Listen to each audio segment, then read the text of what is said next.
O Zambia City ug Misamis Occidental ug sa tanan nga nagtanaw kanato karon pinaagi sa Facebook page ug YouTube channel sa AONC. Maayong adlaw. Kumusta? Ako si Dazzle Lumotikson, kini ang Usamis Today, Setyembre 15, 2025.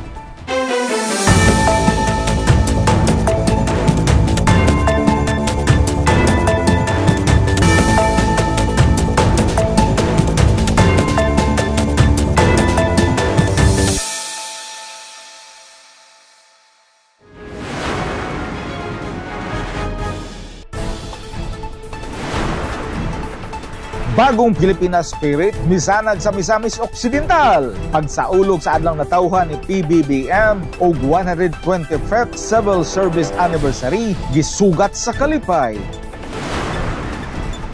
First semester payout sa Asinso Pamilya One Family One Professional Program, gipanguluhan ni Governor Waminal. 10K cash assistance na dawat sa 871 ka OPOP grantees sa Distrito 2. Jewett Power, mga tingog sa LGU Osamis milanog sa padayon nga pagsaulog sa 125th Civil Service Anniversary. Kausaban og paglambo sa Osamis, gidayig sa PBMLP Region 10 President. Mga opisyal sa Osamis gisangkapan sa bagong kaalam sa DILG Neo Plus. Sa police report, duha ka bypass sa Osamis malampuson, HBI og street pushers, SICO. Osamis delegate mitala og winning streak sa SK Provincial League. Zero balance, 46,000 pesos na hospital bill sa operasyon sa goiter, iabaga sa Asinso Administration. Ani ang detalye sa Usamis Today. Bagong Pilipinas Spirit misanag sa Misamis Occidental pagsaulog sa adlaw ang natawhan ni PBBM og 125th Civil Service Anniversary, gisugat sa Kalipay. Ang good news na report. Namahimong edakong kalihukan sa Misamis Occidental ang pagsaulog sa adlong natawhan ni Presidente Ferdinand Bongbong R. Marcos Jr. o ika-125 nga Philippine Civil Service Anniversary adlong Sabado, Setyembre 13, 2025. Kini nga espesyal nga adlaw nagsilbing higayon sa pagpasidungog sa serbisyo publiko ug pag-ila sa katawhan nga mao ang tinubdan sa kusog sa probinsya. Gipanguluhan ang kalihukan ni very hard-working Governor Henry S. Waminal uban ang mga sakop sa sangguniang panlalawigan, city o municipal mayors, mga bisita o guban ng suporta ni First District Representative Jason Almonte, Second District Representative Congressman Sancho Fernando Ando Waminal, Ascenso Pinoy Representative Congressman Attorney Henry Indy Waminal Jr. o Mayor Sam Norman Go Fuentes. Sa iyang mensahe, gipamatuod ni Governor Henry ang maayong pamunuan ni Presidente Marcos pinaagi sa bagong Pilipinas campaign nga nakapalihok pag-usab sa espiritu sa disiplina, inobasyon ug tinuod nga public service sa tibuok nasud. In this time of change and recovery, our President has proven himself to be a beacon of good leadership, vision, and unity. Through his Bagong Pilipinas campaign, he has reignited the spirit of discipline, innovation, and public service across the nation. His governance has become a guiding light not only for national agencies, but also for us in the local government units as we align our goals with his aspirations for a better Pilipinas. Mapasigarbong gisugid sa gobernador nga ang probinsya nagbarug nga nagkayusa ubos sa liderato sa presidente nga nahimong inspirasyon sa probinsya. Here in Misamis Occidental, we are proud to say we stand united with the leadership of the President. His leadership continues to inspire us to strive harder, serve better, and reach further. Subay sa maayong pagdumala, usa sa labing nakapahimuot nga bahin sa kasaulugan mao ang paghatag dungog sa upat ka mga centenarians nga matag usa nakadawat sa 200,000 pesos gikan sa National Commission of Senior Citizens kun NCSC o sa provincial government. Ang pagdawat sa mga centenarians nagpakita sa kusog sa pamilyang misamisnon o sa bilis sa pagtahod sa atong mga katigulangan. Apan wala lamang kini naglimita sa mga katigulangan.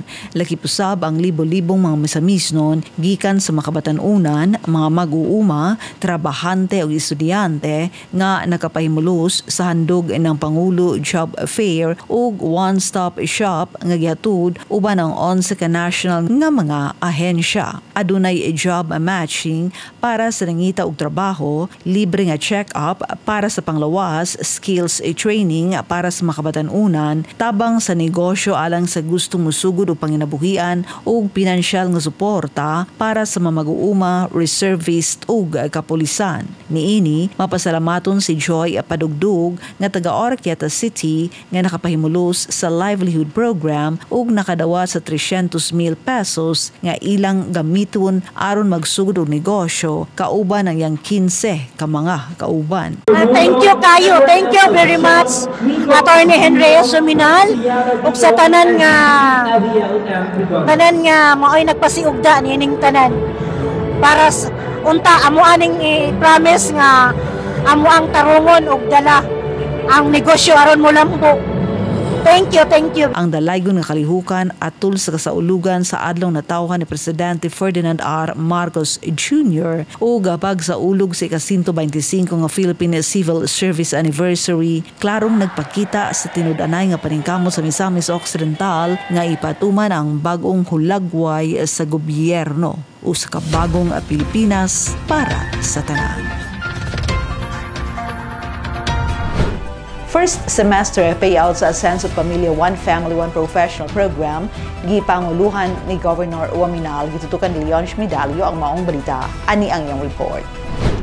Sumay sa tumong nga matagan og kalambuan ang edukasyon sa mga misamisnong estudyante og mapatuman ang damgo nga makaangkon og usa ka profesional sa matag pamilya. Napahigayon ang first semester payout sa One Family, One Professional kon OPO program adlaw Biyernes, Setyembre 12 ning tuiga sa Usamis City Gymnasium. Lakip sa maong payout ang 871 ka grantes gikan sa syudad sa Usamis, dakbayan sa Tangom, munisipalidad sa Don Victoriano, Bonifacio, Sinakaban ug lungsod sa Clarin nga malipayong nakadawat sa tag 10,000 pesos nga cash assistance alang sa mga bulan sa Agosto ug Setyembre. Ang kalihukan gipangunahan ni hardworking Governor Attorney Henry S. Waminal, kauban ang amahan sa dakbayan, Mayor Sam Norman Go Puentes, mga miyembro sa sangguniang palalawigan sa probinsya ug mga konsyal sa dakbayan. Sa iyang opening message, gisaysay ni Mayor Sam nga ang maong milestone dili lang paghatag og tabang sa pinansyal nga aspeto, kundi usa ka selebrasyon sa paglaom og oportunidad alang sa usa ka mas hayag nga dalan sa kaugmaon. This milestone is also a celebration of hope. It is celebration of hope because it is an opportunity for a road to a brighter future for you here. Giidog ang pasmayor nga ang maong programa usa ka konkretong pagpakita o pagtuman sa bisyon ni Governor Henry din walay pamilya nga mabiyaan nga nagpuyo dinhi sa Misamis Occidental. This program, bear in mind, is a concrete manifestation and actualization of the vision of our Honorable Governor, whom I'm sure you know was also a working student, a real working student when he was in his secondary, tertiary, and even after the third level education he had.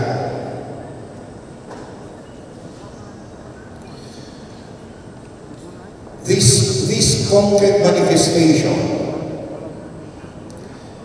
is based on this concept that an empowered and progressive city or province under the Asenso administration is that no family should ever be left behind.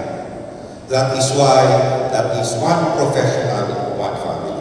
Kini gisugundahan ni Governor Henry nga nagpasabot nga sukad na mugna ang dalaygong programa, daghan na sa mga grantees ang makapamatuod nga kini nga inisyatiba usa ka buhing pamatuod sa commitment sa probinsya nga walay misamisnon nga mabilin sa pag-asenso. Sukad atong nasugdan kini atong one family, one professional program, kamo mismo can testify that this initiative is a living proof sa atong commitment sa Misamis Occidental nga kita diri, we do not leave our people behind. Wala nato biyahe ang mga katawhan sa atong paglambo kung dili sama sa Ginoo una usab ang katawhan sa other development programs nato sa atong probinsya. Gidugang pa sa gobernador, we have accepted the responsibility to ensure that every family kutob sa mahimo adunay usa ka professional. So this is our program, one family, one professional, someone who can help their household stand on its own. Someone can bring pride and someone who can contribute sa progreso sa atong probinsya. mapasigarbo no sab niyang gipadayag nga sukad na mugna ang UPO program ana sa 655 ka grantees ang nakagraduar sa miaging semester og sa maong mga graduates 47 ang nakadawat og Latin honors usa ka dakong garbo alang sa mga misamisnon.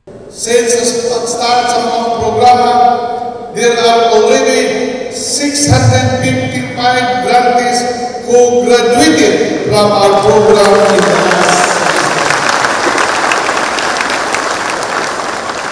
655. And among those 655, aduna usay 47 who graduated and received a Latin honors. This is an extraordinary achievement and a great source of inspiration for all of us, to our graduates and honor awards. I have to congratulate them. We have to give them a big hand for Gidasig sa gobernador ang tanang grantees nga himuon kining usa ka hagit diin dili sila angay magunahuna nga tungod kay sila mga scholars sayo na ang dalan sa kalampusan. Gipasabot niya nga ang scholarship usa lamang katulay nga maghatag kanila og oportunidad apan gikinahanglan nga sila ang musulat sa ilang kaugalingong kalampusan. Let this be a challenge to you. Do not be complacent. Do not think that because you are scholars, the path will be easy. The scholarship or the grants, these are only bridges to give you an opportunity, but you still have to write your own success story. Na ihapon kaninyo nag-aagad ang inyong kalampuan. Ayaw tanan isalig ni Governor og sa Ginoo. Success is never given for free. It is earned through hard work, perseverance, and dedication. Ang first semester payout alang sa mga UPOP grantees nagpakita sa padayong commitment sa provincial ug lokal nga pangagamanan sa paghatag og oportunidad alang sa mga kabatan-onang estudyante. Pinaagi sa pagpaningkamot sa mga lideres sa Team Asenso nga gipangunahan ni Governor Henry Waminal, 2nd District Representative Congressman Sancho Fernando Ando Waminal, Asenso Pinoy Representative Congressman Attorney Henry Indi Waminal Jr. ug ang amahan sa dakbayan Mayor Sam Puentes. Masiguro nga ang mga programang sama sa UPOP magpadayon isip pagila nga ang mga kabatanunan ang paglaom sa umaabot og sa padayong pag-asenso sa Misamis Occidental. Alang sa Usamis Today, ako si Yunso Medalyo. Salamat Ilyonsyo, 10,000 peso cash assistance na dawat sa 871 ka mga OFOP grantees sa Distrito 2. Bernal Tagson alang sa report. Subay sa dakong paningkamot sa amahan sa probinsya nga mapaayo ug mapalambo ang kinabuhi sa matag Misamis-non, pinaagi sa edukasyon ug sa prinsipyo niini nga adunay usa ka profesional sa matag pamilya gipahigayon Septyembre 12 sa Usamis City Gymnasium ang release of financial subsidy sa Asenso Pamilya One Family One Professional kun OPO program. Din 871 ka mga college student beneficiary sa Distrito 2 sa probinsya ang malipayon nga katawat sa ilang 10,000 pesos cash assistance alang sa mga bulan sa Agosto ug Setyembre. Sa interview kang William Valius Jr., Provincial Planning and Development Coordinator ug OPO Overall Program Head, iyang gipasabot ang dakong kaayuhan sa maong programa. Kung maghisgot yung kaayuhan, dakong yung kaayuhan kining maong programa kay ang objective gyud aning programa nga kung mahimo ang matag pamilya sa Misamis Occidental aduna gyoy usa ka professional. Kay kung adunay usa ka professional ang matag pamilya, so ang atong expectation ana nga makatabang sa pamilya kay maka-employ man ang kaning maong mga grantee. So makatabang siya sa pag-uswag sa kinabuhi sa pamilya. So dako kayo kini og ikatabang. Gisaysay usab niya ang dakong rason ni Governor Henry Waminal sa pagtukod sa maong programa. Nakita man gud sa atong governor mismo nga sa iyang kaagi mismo no, sa iyang kinabuhi nga gikan gyud siya sa kalisod. So importante gyud kaayo nga matabangan ang mga bata nga makalampos gyud sa pag-eskwela. Kay kung ang usa ka bata edukado makahuman sa pag-eskwela, daghan kayo kana og effect no. Ang impact ni ana dako kaayo og ikatabang. So makatabang siya sa total development sa usa ka bata nga usa siya ka produktibo nga citizen sa ato ang probinsya, dayon makatabang siya sa iyahang pamilya sa paghawa sa kalisod sa iyang pamilya. So sa pagkakaroon adunay kinadabuk-ang 655 ka mga OPOP grantees ang nakagraduar ubos sa mga programa, diin ang pipila kanila nakakaplag na og trabaho ug hinay-hinay na usab nga nakatabang sa ilang matag pamilya. Si Lawrence Ostia, usa ka third-year student sa Tangub City Global College sa kursong Bachelor of Science in Industrial Security Management ug residente sa Barangay Tugas, Tangub City, mipadayag sa dakong tabang sa mga programa para kaniya. Ilabi na kay ang iyang maginikanan pariho nga walay mga trabaho. Para sa ako sir, ako yung kaysa katabang kay especially sa akong kuan, pamilya, akong papa, wala yung trabaho din. Kung mama kay wala po. Plano sir, o kaluyan makahuman, mo trabaho ko para sa akong pamilya sir. Oo, para sa akong mga igsoon mo sir. Una sa tanan, nagpasalamat ko sa Ginoo yun. Then, si Gob, ako pasalamat ni Gob kay tungod sa programa na-apel ko ani para makapadayon ko sa upay-eskwela lang mayor ug sa tanang mga opisyale sa atong probinsya. Daw salamat. Samtang sila si Charles L. Liwanag, taga Dun Victoriano ug Mark Christian D. Cuaton nga taga Sinakaban, parihong 4th-year student sa Tangub City Global College sa kursong Bachelor of Science in Business Administration, Major in Marketing Management. May pahayag usab silang dakong pasalamat. Ilabi na kang Governor Henry tungod kay naapil sila sa maong programa isip OPOP grantees nga naghatag kanila og kahigayunan nga makatapos sa ilang pag-eskwela ug makatabang sa ilang tagsa-tagsa ka pamilya. I am very thankful jud kaayo nga naani nga scholarship. It's because naabot ni na murag na less na ang pressure ni mama, na less na yahang kanang ta kanaang hatagon nga allowance sa boarding house, sa mga projects nga natabang na less na. And of course, thank you kang Congressman kang Gov nga kanyang nag-found ani nga scholarship. And actually, happy ta ko mahuman. So, I'm hoping makatrabaho, which is my goal right now, to help my family as a breadwinner. And thank you kaayo sa OFO. First and foremost, sir, ma'am, I would like to thank Governor Henry S. Waminal for this kind of scholarship opportunity, and I'm very lucky to have this one of scholarship opportunity.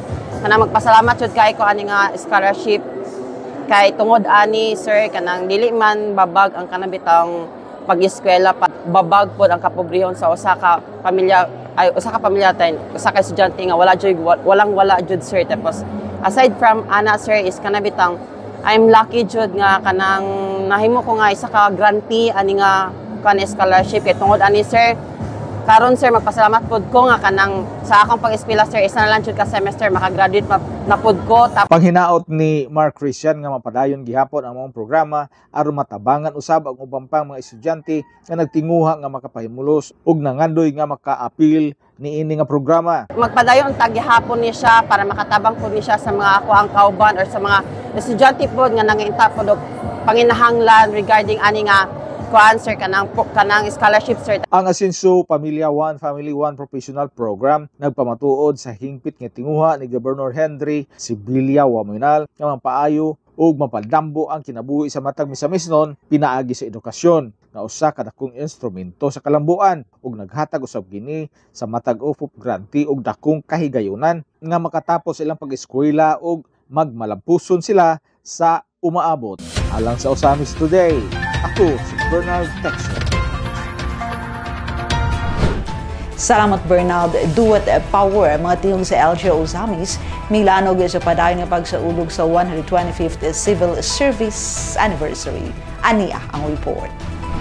Sa padayon nga pagselebrar sa ika-125 nga Philippine Civil Service Anniversary, gipahigayon adlaw nga Lunes, Setyembre 15, 2025, human sa flag raising ceremony sa mga empleyado sa Local Government Unit of Osamis ang makalingaw nga duet singing contest. Isip usa sa mga giandam nga kalihukan sa month-long celebration nga naghatag higayon sa makawani sa LGU Osamis nga mapadayag ug mapakita ang ilang abilidad ug talento sa pagkanta. Ang kompetisyon gisalmutan sa usa ka palisan gikan sa unom ka teams nga naglakip sa blue, orange, purple, red, white ug yellow teams. Uban ang mainiton nga suporta sa ilang mga department heads ug presensya sa mga konsehala sa dakbayan nga nagsilbing team leaders o naghatag ay dugang kadasig sa ilang mga representante. Sa iyang opening remarks, gipahayag ni City Councilor ug Chairman sa Committee on Civil Service, Lorly Fuentes Cipres, nga kining okasyon nagpahinumdum sa tinuod nga kahulugan sa serbisyo publiko ug ang kamahinungdanon sa pagtinabangay isip sa kapamilya sa pag-alagad sa katawhan.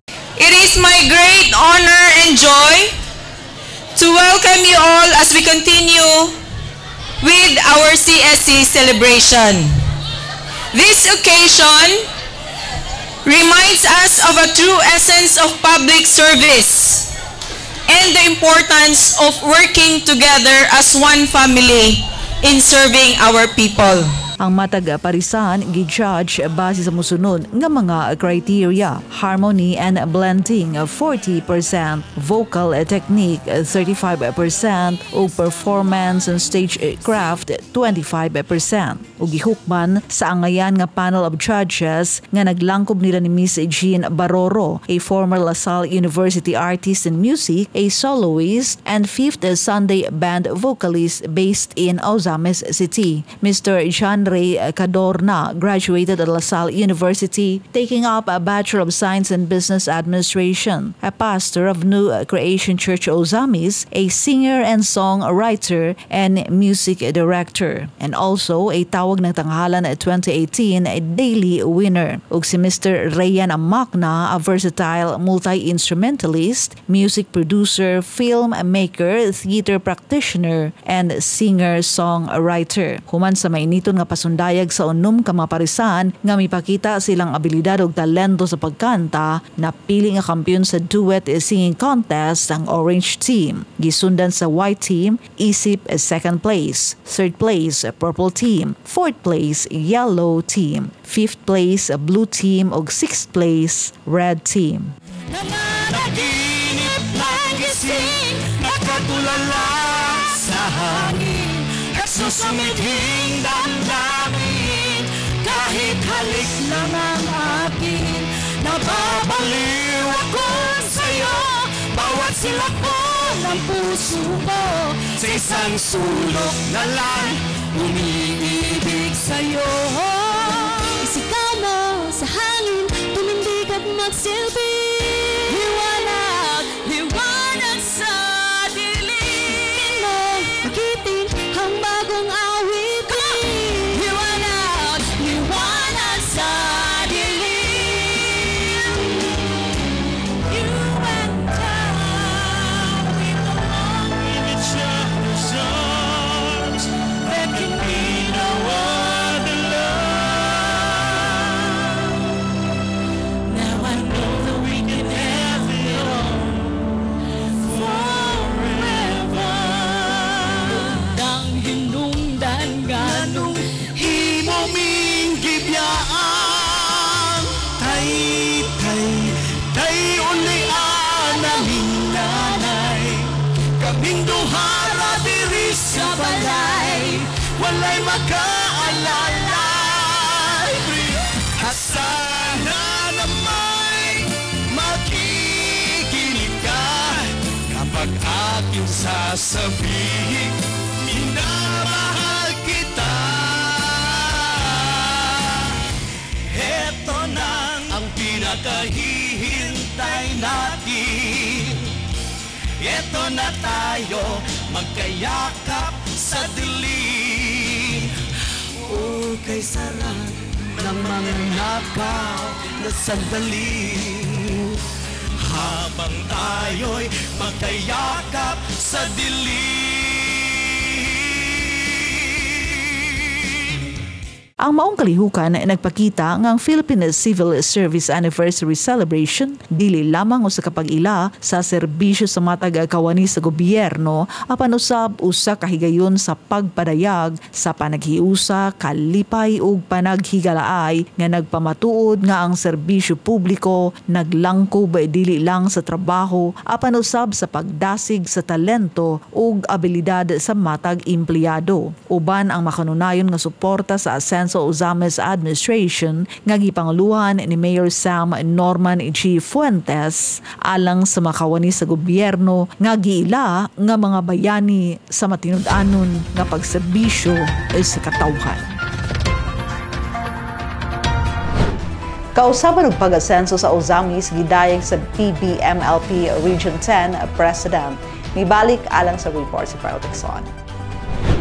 Puno sa pagdayeg ang padayag ni Camiguin Provincial Board Member and League of the Philippines PBMLP Region 10 President Attorney Hueb Bahinyo sa talagsaong kasaban nga iyang nakita sa dakbayan sa Ozamis nga iyang giila isip bunga sa epektibong pagdumala sa Team Asenso Administration ubos sa liderato ni Misamis Occidental Governor Henry Sibulia Waminal. Sumala pa niya tungod sa pag-asenso sa dakbayan, nahimo na kini nga benchmarking site alang kanila din ang mga maayong programa nga nakabenepisyo dili lamang sa Osamisnon kundi sa tanang Misamisnon sama sa One Family One Professional Program nga nindot madala og maaplikar usab sa ilang mga lugar. Pagka nindot gid kayo sa inyong probinsya, lambo na gid kayo, nagmalambuo na gid inyong probinsya, am nakita murag dala na pod ni amo mga benchmarking kay para unsa among adapt lugar nga dinhi sa inyong mga programa nga madala namo sa among tagsa nga mga probinsya. Nay mga programa ni Governor nga ako nakita nga mas tsada ma-apply sa amo gyud. Although nga naa lugar sa amo pero amo lang to i-enhance kanang one family, one professional.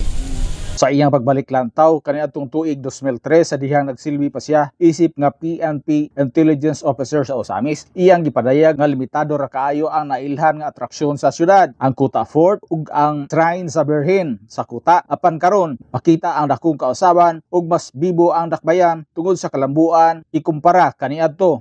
Di kayo kadumdum ani nga lugar sa una. Pero karon nakita ato matsyada kay inyong kuan. Tsyada nga lugar. Di ko kadumdum kay ani kung unsa ni sa una. Ako dumduman kanirang kuta kay mamaning gihimo sa una nga na may kampo ani sa una. Makita ato karon nga daghan sad mga development po, daghan development na. Lahi ra ang kuan pod katong na-experience sa una nga dili may nga imahe o karon sa imong paminaw. Nakita nako mga bibo na pod.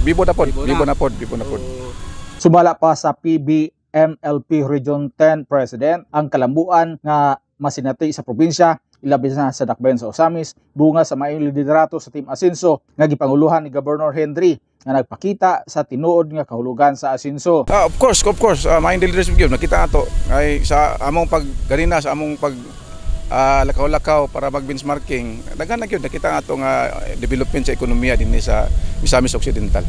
Asinso gyud. Insakto gyud sa inyong tema nga Asinso Misamis Occidental. Isaysay usab niya ang iyang mga plano isip nga presidente sa PBMLP Region 10. Diin matud pa niya nga usa sa iyang prioridad mao ang pag-coordinate sa mga ordinansa ilabi na sa pagbuhat sa lokal nga balaudon nga naglangkob sa peace and order, turismo ug economic development sa tanang probinsya sa Region 10. Yes, of course atong i-collaborate ang atong mga ordinansa labi na gyud sa pagbuhat og mga lokal nga balaudnon, may tungod sa peace and order, may tungod sa turismo, may tungod sa economic development nga mausa kung mahimo mausa ang mga ordinansa sa lima ka mga probinsya nga naglangkob ning Region 10, ang probinsya sa Camiguin, probinsya sa Bukidnon, probinsya sa Misamis Oriental, probinsya sa Misamis Occidental o atong probinsya sa Lanao del Norte. Gipaabot usab niya ang iyang pagpasalamat sa mainitong pagdawat sa dakbayan nga gipanguluhan ni City Administrator Rotisa Grace Uwano na nagrepresenta kang Mayor Sam Norman Go Puentes. Ang delegasyon sa PBMLP Region 10 bisita sa Asinso Osamis Wellness Park, Kuta Fort, Asinso Global Gardens ug ubang pang tourist destination sa probinsya isip kapahin sa ilang benchmarking activities. Sumala pa ni Atty. Bahinyo ang maong pagbisita usa ka oportunidad aron mas mapalig-on pa ang kolaborasyon ug panaghiusa sa tanang provincial board member sa Region 10 ubos sa iyang liderato. Yes, of course, daghang kay salamat una-una kay Governor Attorney Henry S. Waminal nga kaliwat usab nga kami gingnon sa Siginsiliban sa akong lungsod. Unya salamat usab ko sa Vice Gov sa mga SP members nga mo'y nag-host gid ani atong kalihukan karon sa atong Provincial Board Members League of the Philippines sa Region Chapter. Salamat gyud kayo sa inyong mga mainiton nga pag-abi-abi namon tanan nga mga membro sa board members dinhi sa Region 10. Alang sa Osamis Today, ako si Bernal Jetson. Salamat Bernal, mga opisyal sa Osamis gisangkapan sa bagong kaalam sa DILG Neo Plus, Glenn Ray Roluna alang sa detalye. Ang mga opisyal sa Osamis nga gipangunahan ni Mayor Sam Norman Go Fuentes kauban si Vice Mayor Simplicia Bibineri ug mga sakop sa sangguniang panglungsod mitambong sa DILG Neo Plus Program 2025 sa Cagayan de Oro City nga naglatid og dakong oportunidad alang sa mas ligon ug epesyenteng pagagamahanan sa lokal na level. Ang Neo Plus Program 2025 usa ka tulo ka tuig capacity development initiative sa Department of the Interior and Local Government kun DILG nga nagtinguha sa pagpangandam o pagpaligon sa abilidad sa mga re-elected nga mga opisyal sa lokal na pagamahanan. Gisugdan kini pinaagi sa introductory course on strategic leadership and management. Gitutukan sa programa ang pagpauswag sa liderato, pagpalambo sa management systems o pagpaligon sa delivery of services. Pinaagi sa partnerships, tumong niini nga matabangan ang mga lokal nga mga mayor o gobernador sa pagpanguna o maayong governance indicators o local development programs, samtang ang mga sakop sa konseho mapalambo ang ilang kahibalo sa lehislasyon o policy making. Matud pa sa opisyal ning dakbayan nga kini magamit isip giya o basihan sa paghimo sa mga polisiya o programa nga adunay dakong epekto epekto sa kinabuhi sa matag o zamisnon. Gibutyag ni Konsehal Marcelian C. Tapayan nga sa sinugdanan medyo nagduwa-duwa siya sa pag-apil sa usa ka training program apan humani ni iyang nasabtan na ang dakong kapuslanan sa maong nga kalihukan. Dugang panitapayan nga among inisyatibo nagpahinumdom nga ang padayon nga pagkat-on o pagpalig-on sa kapasidad sa mga opisyal mo yawi sa pagpalambo o pagtubag sa panginahanglan sa komunidad. Alang sa Uzamis Today, kini si Dylan Ray Roluna.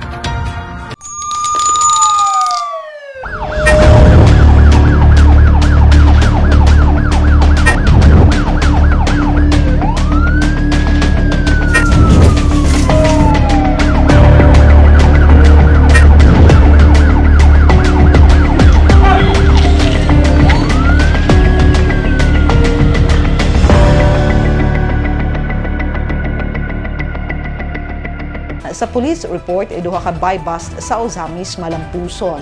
HVI ug street pushers sikop mibalik alang sa madetalya sa launch medalyo. Tungod sa ligon og padayon nga paningkamot sa Ozamis City Police Station ubos sa pagpanguna ni OIC Chief of Police Police Lieutenant Colonel Harvey Abellanosa batok sa illegal nga droga.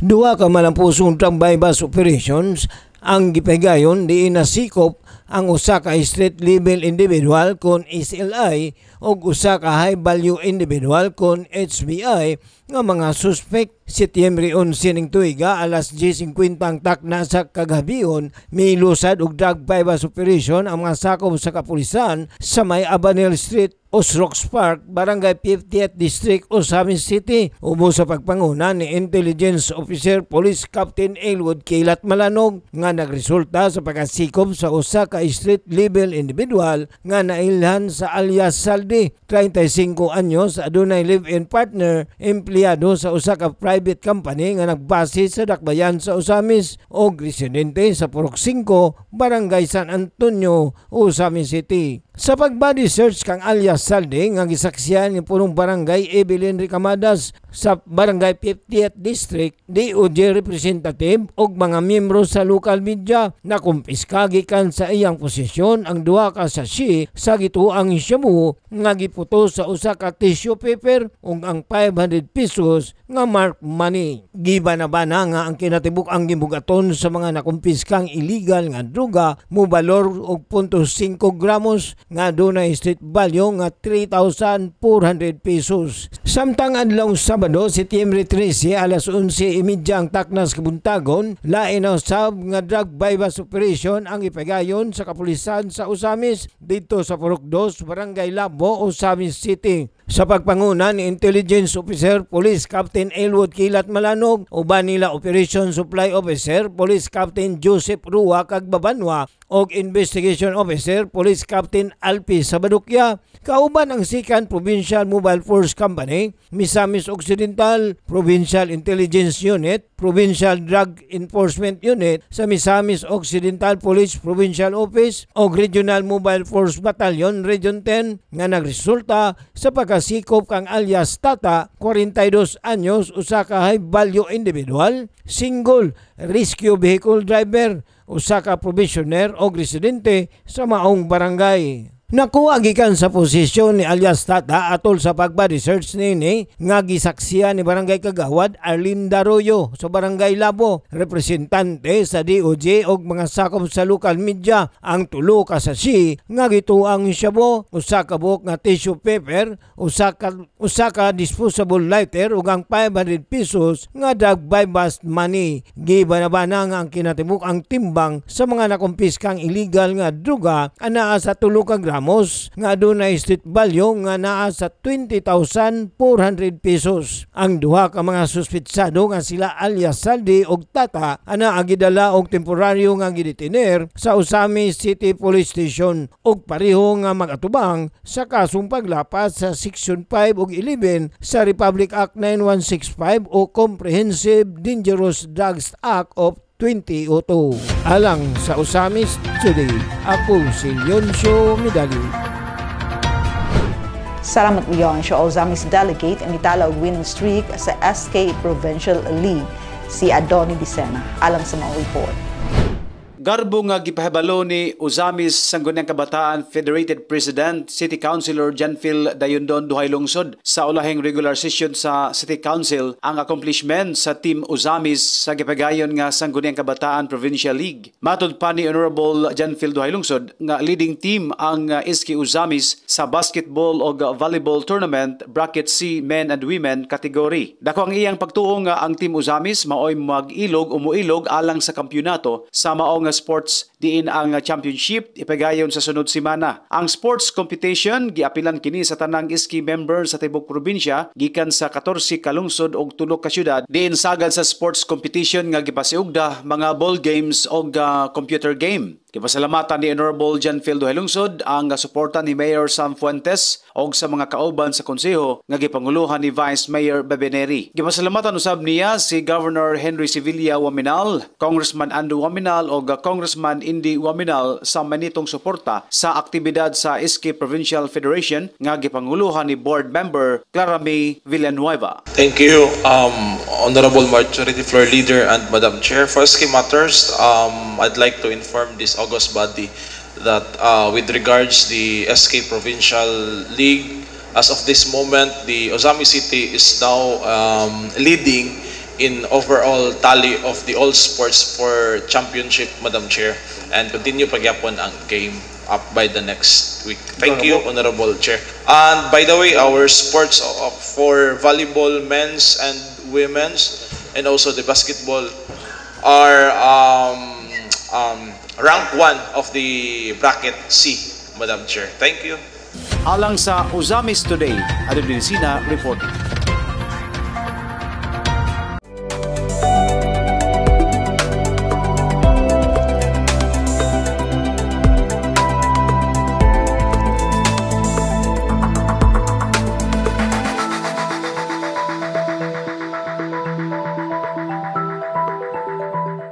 Zero balance, 46,000 pesos na hospital bill sa operasyon sa goiter giabaga sa Ascenso Administration. Mary Melody Reyes alang sa report. Alang sa tumo nga pagpangayo og medikal nga pag-abag, si Christian Ortizuela, 40 anyos, lumulupyo sa Barangay Bañadero, Ozamis City, miduol sa buhatan sa Ascenso Ozamis Administration, alang sa iyang asawa nga si Jocelyn Ortizuela, 42 anyos nga naoperahan tungod sa sakit nga goiter sa Tobias Feliciano Faith General Hospital. Ana ako karon diri nangayo lagi mi og medical assistance kay naoperahan akong asawa sa goiter sa Faith Hospital kay mao mong gipig-recommend sa doktor nga nag-check up sa iya si Dr. Cartahinas. Sumala pa niya, ang sakit sa iyang asawa anaa na sa 8 ka tuig niyang gidaladala tungod sa rason nga mahadlo kining maoperahan. Apan tungod kay gikinahanglan na ang tukmang medikasyon, kini na operahan tungod nakaapekto na kini sa iyang pagginhawa. Mga 8 years na siguro niya ning gidala-dala, mahadlok mo gud siya operahan mo tong wala ra gyud dayon na operahan ba den karon nga kinahanglan na mo siya operahan kay hangako naman gud siya medyo dako na ba. Mo nang nakuruson na gid siya nga pagpa-opera. Ang operasyon nagresulta sa hospital bill nga misaka sa 46,536 pesos and 95 centavos. Ug gipadayag pa niya nga wala niya damha nga ang iyang first time nga pagduol tubagon dayon sa Ascenso Ozamis Administration ug kini zero pinaagi sa Ascenso Ozamis Free Hospitalization Program nga bugos nga gipadayon ni Mayor Sam Norman Fuentes uban ang suporta nila Governor Henry S. Waminal, 2nd District Representative Congressman Sancho Fernando Ando F. Waminal ug Ascenso Pinoy Representative Congressman Attorney Henry N.D. F. Waminal Jr. 46,536 mo ni among kuan amo ang na kuan exist gyud didto kay naman pud mi down gamay sa Team Asinso. Dako jud akong pasalamat kay ilahag yung gi-cover tanan ang amuang remaining balance.